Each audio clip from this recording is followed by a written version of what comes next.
Why is this Yom Kippur different from all other Yom Kippurs? I know that isn't the way we traditionally reflect on this holiday, but I can't help continue to come back to how different this feels, how much I miss the congregation, and how challenging it is to lead prayer for empty rows of seats on our holiest of days. The past 6 months have thrown us a real curveball in the way in which we've traditionally conducted services and sought to connect with one another. Connection, sharing time and space, witnessing one another, and offering support are many of the beautiful ways that we form community here at Temple Bethel. Despite the circumstances, we've rallied together to show up and be present for one another, together on Zoom and in socially distanced events, sharing in tender moments, simchas, and holding space for sorrow and pain.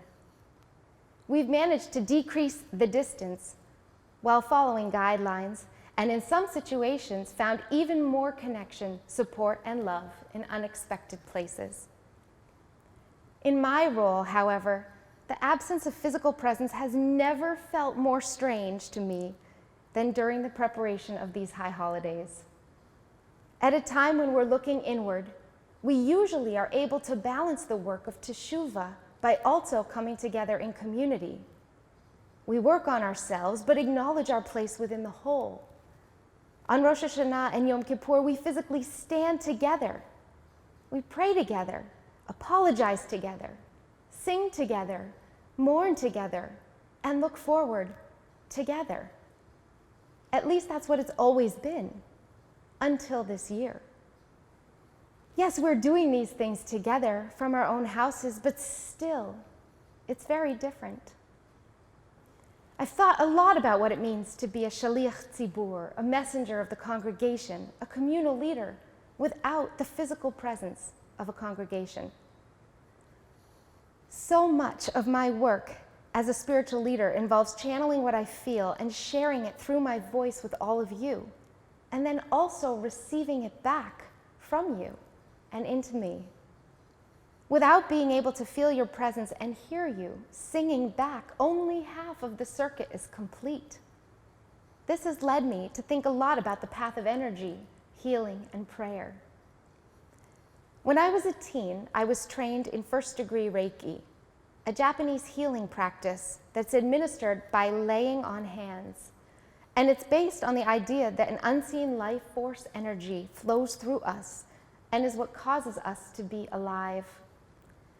The idea of laying on hands and providing healing through touch made a lot of sense to me and is something I've continued to this day. I share this, however, because at higher levels of the practice of Reiki, the healing can be activated without touch and without people physically being present in the same place. The healing energy is activated by intention and attunement rather than touch. There are several different types of energy work at advanced levels that can be applied over great distances.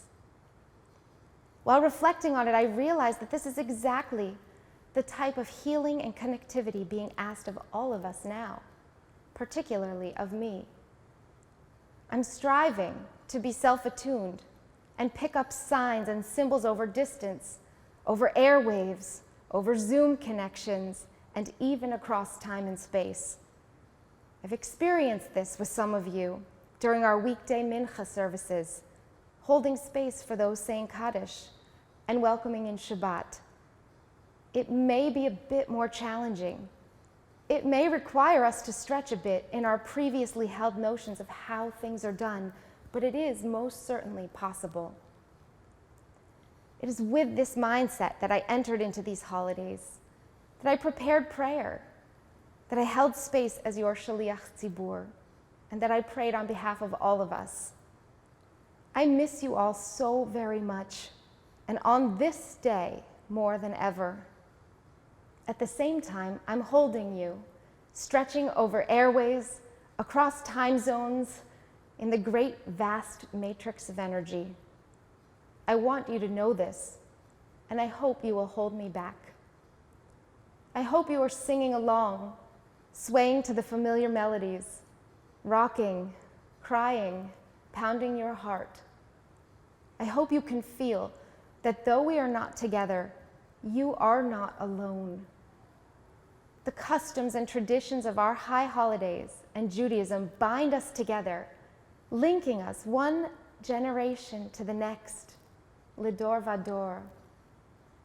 Though the generations may not all share time and space, this invisible link is similar to the one we are strengthening now during these socially distanced times. We are very connected by all that we share, by our hopes and dreams and our deepest sorrows. And together we will journey home. Gemar Chatima Tova.